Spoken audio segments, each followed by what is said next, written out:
Amber had always been more than a best friend to me. She was like family.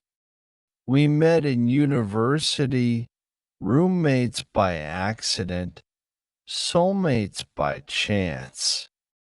We shared everything: late night secrets, failed relationships, dreams about the future.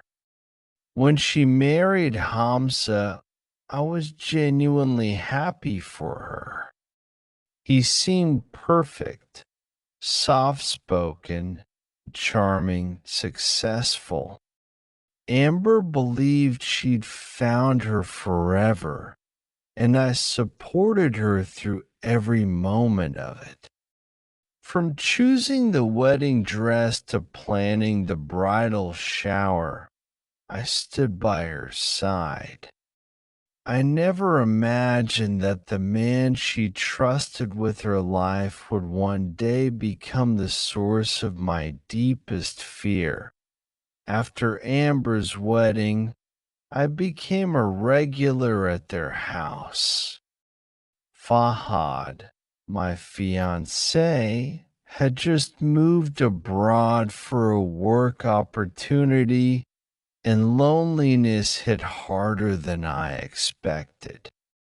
Amber filled that gap. We'd spend weekends watching movies, trying new recipes, and laughing about old times. Hamza was always polite, too polite sometimes. He paid compliments that felt slightly out of place, calling me graceful, saying I had a calm energy. I laughed it off as awkward friendliness. I trusted Amber too much to ever question his intentions. There were moments I should have noticed. The lingering glances, the subtle suggestions to stay over when Amber wasn't home, the unnecessary gifts. A book he said reminded him of me, a scarf he claimed Amber didn't like. I pushed those thoughts away. Amber would never let anyone come between us, and I couldn't be the one to taint her happiness with assumptions. Still, something started to shift point one evening. I was helping Amber prepare for a small dinner gathering. She had to step out unexpectedly and asked me to stay until she returned. Hamza offered me juice, said he just made it, freshly squeezed. I hesitated, but it felt rude to refuse. I drank it. Nothing dramatic happened. Just a wave of lightheadedness, a sense of time slowing. I blamed it on exhaustion. I was working late nights, worrying about Fahad, missing family. That's what I told myself. That's what I wanted to believe. The next few weeks, I tried to shake the discomfort, but Hamza grew bolder. He'd find reasons to text me when Amber wasn't around. At first, it was casual, asking about work, inquiring about Fahad. Then, slowly, it turned personal. He said things like, "If only you knew how beautiful your silence is." I started ignoring him, limiting my visits, making excuses. But Amber noticed. She thought I was pulling away because of stress or relationship issues. She hugged me one day and said, "You'll always have a home here." I couldn't bring myself to break her heart. I told myself I was overthinking. Maybe he was just being weird, not malicious. But that drink, that moment, kept resurfacing. My body remembered something my mind couldn't articulate. My sister Myra noticed I wasn't myself. She asked if something happened between Fahad and me, but I couldn't say it. I couldn't even form the words. Then came the night Amber stayed with her parents and asked me to house sit briefly. I said yes, against my gut. I told myself I was being paranoid, that if I stayed aware, nothing would happen. But the moment I walked in and saw Hamza smiling like we shared some private understanding, my stomach turned. Still, I stayed. I owed Amber too much. I didn't want to raise alarm without reason. I kept the lights on, my phone close. I didn't eat or drink anything he offered. I left earlier than planned. I couldn't explain the fear, but it was there. Heavy, unshakable.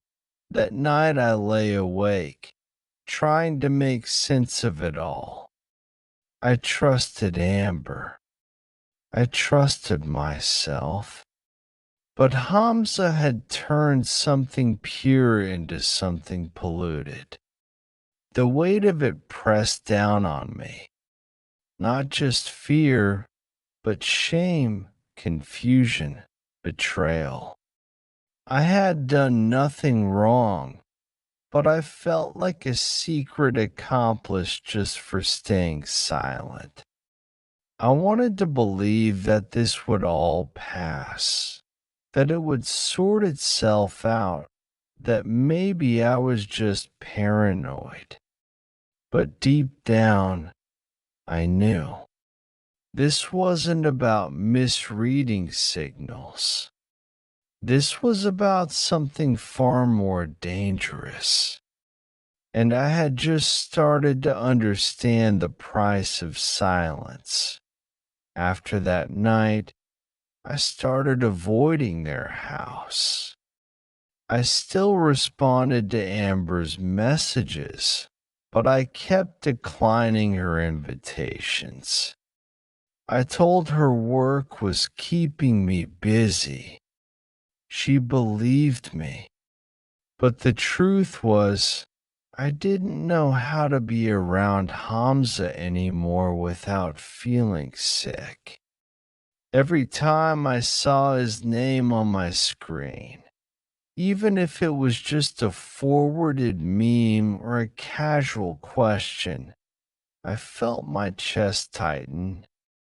I didn't want to panic without proof, but I also couldn't pretend nothing had changed.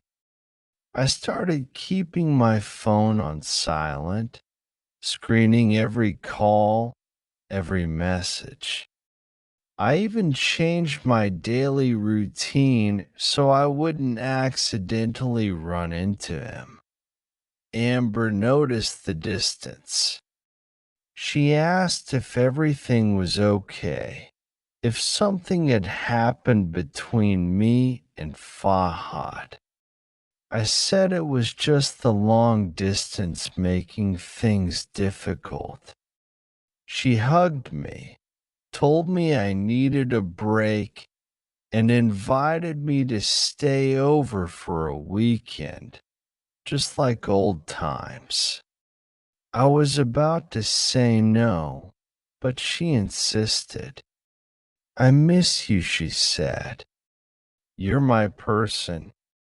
And I gave in because I missed her too. I just didn't want to lose her. That was the only reason I said yes. The first night passed quietly. Amber was excited, chatty, pouring wine and laughing like everything was normal. I was careful not to drink anything I hadn't poured myself. I stayed alert. Hamza barely said anything, but I could feel his eyes following me. Every word from him was measured. Every smile felt rehearsed. The next day, Amber had a quick errand to run and asked me to wait for a delivery while she was out. I agreed, trying to keep things as normal as possible. I stayed in the living room, scrolling my phone. Hamza came in with a glass of juice, set it in front of me, and said, "You look tired. Thought you'd need this." I looked at it. I didn't touch it. I told him I wasn't thirsty. He stood there for a moment too long, then left. As soon as he was gone, I dumped the juice down the sink and texted Myra, "I don't feel safe. Call me in 10. She did, right on time, and I used that as an excuse to leave early. I didn't even wait for Amber to come back. I told her I'd explain later and left before she could ask questions. That evening, I couldn't stop shaking. I knew what I felt wasn't paranoia. I remembered the dizziness from the first drink, the confusion, how I brushed it off as stress. But now it all added up. It was too specific to ignore. I didn't want to make assumptions. I wanted proof. Something concrete. That night, I started searching for tiny voice recorders online. I wasn't sure what I was looking for, but I needed something more than instinct. Myra kept calling, telling me to stay away, to tell Amber. But I still wasn't ready. How do you destroy your best friend's marriage with a suspicion? What if she didn't believe me? What if it broke us forever? I couldn't sleep. Every time I closed my eyes, I saw Hamza's face. Not angry, not threatening, just cold, calculating. I remembered how he used to be in the beginning, how harmless he seemed. It made me realize how easy it is to mistake control for charm. The next day, Amber texted again, asking if I was okay. I lied. I told her work had called me in. I could hear the disappointment in her voice. I hated lying to her, but I couldn't tell her the truth. Not yet. Then Hamza texted me. Just 2 words. "You good?" My stomach flipped. I didn't reply. I muted the chat. I couldn't handle the game he was playing. He knew what he'd done. He knew I knew. And he was enjoying my silence. That's when it hit me. He wasn't just dangerous because of what he might do. He was dangerous because he thought I wouldn't do anything at all. He was counting on me to protect Amber by staying quiet. And that silence was becoming heavier than the truth I was trying to avoid. I ordered a small voice recorder and kept it with me the next time Amber invited me over. She wanted help setting up decorations for Hamza's birthday dinner. I hadn't seen either of them in over 2 weeks, but I couldn't keep avoiding her forever without raising suspicion. So I went, but I was prepared this time. I took the recorder in my bag and kept it running. I wasn't even sure what I was hoping to catch, but I needed something. Something that would make sense of the unease that had taken root inside me. Amber was excited, unaware of everything I was carrying inside. She talked about how much Hamza had changed lately, how attentive he'd become, how he seemed more present. I nodded, pretending to share her excitement, but her words made my skin crawl. More present, because he was focused on controlling something behind her back. Amber handed me a list of tasks, then left to pick up the cake. As soon as she walked out, the air in the room changed. Hamza appeared with that same composed smile and leaned against the wall like we shared some unspoken understanding. He started talking about random things, work, politics, the economy, but his tone felt forced. He said he appreciated how loyal I'd been to Amber, how rare it was to find women who know how to stay quiet. My chest tightened. I didn't respond. I just kept cleaning up the decorations, pretending not to hear the weight behind his words. He moved closer, too close, then suddenly stepped back and said, "Relax. Just talking." When Amber returned, I acted like nothing happened. We finished everything, and I left before dinner. That night, I played back the recording, my hands trembling. Most of it was background noise. Then came his voice, calm, measured, but chilling. "She won't say anything. She knows what's at stake."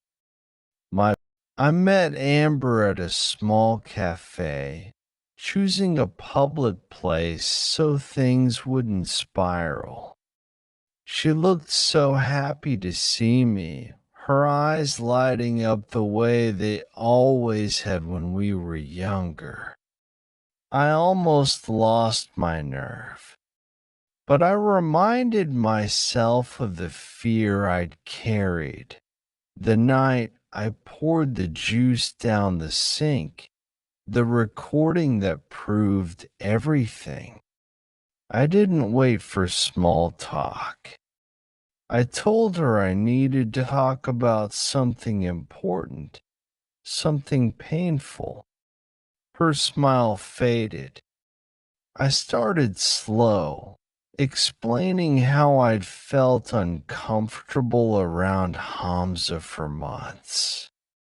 Her expression shifted from confusion to disbelief, but I kept going. I told her about the first drink, how off I felt afterward, how I dismissed it, thinking it was just fatigue. Then I told her about the second time, the juice he brought when she was out, how I refused it and left early. Her eyes were glassy, blinking fast. She asked, "Why didn't you tell me?" I said I was scared, that I didn't want to ruin her life with a suspicion. Then I told her about the recorder. I pulled out my phone, played the audio. Hamza's voice filled the space between us, calm and disturbing. She won't say anything. She knows what's at stake. Amber stared at the table for a long time after the recording ended. I waited. I didn't push her. Then she looked up and said, "I need to go." No anger, no tears, just a flat tone I'd never heard from her. She left without hugging me. I sat there, not knowing what would come next. That night I didn't sleep. I kept my phone close, waiting for a call, a message, anything. Morning came. Nothing. 2 days passed. I heard nothing from her. Then on the third day she called. Her voice was different, quiet, measured. She asked if she could come over. When she arrived, she looked like she hadn't slept either. She sat down and said, "I listened to it 100 times, and I still didn't want to believe it, but I can't ignore it anymore." She told me she confronted Hamza. At first, he denied everything. Then he got angry, told her I was jealous, said I'd always had feelings for him. Amber said part of her almost believed it because the alternative was too ugly. But then she remembered the way I used to talk about Fahad, how happy I was before all this, and how distant I'd become afterward. That's when she knew. She said, "You were protecting me even when I didn't ask for it." We sat in silence. There was nothing to celebrate, nothing to fix, just wreckage we both had to process. Amber said she was leaving Hamza. Not immediately. She wanted legal advice, time to plan, but emotionally, she was done. She didn't ask me for more evidence. She didn't blame me. She just said, "Thank you for not giving up on me, even when I couldn't see it." I didn't feel relief. I felt sadness. Because even though the truth was out, the damage was already done. Amber had to mourn the man she thought she married. And I had to carry the weight of being the one who tore the illusion apart. But I also knew this was the right path. Silence would have protected no one. Amber needed truth, not comfort. In the weeks that followed, we talked more. Not about Hamza, but about us, our past, our bond, the pieces we were trying to put back together. There were awkward silences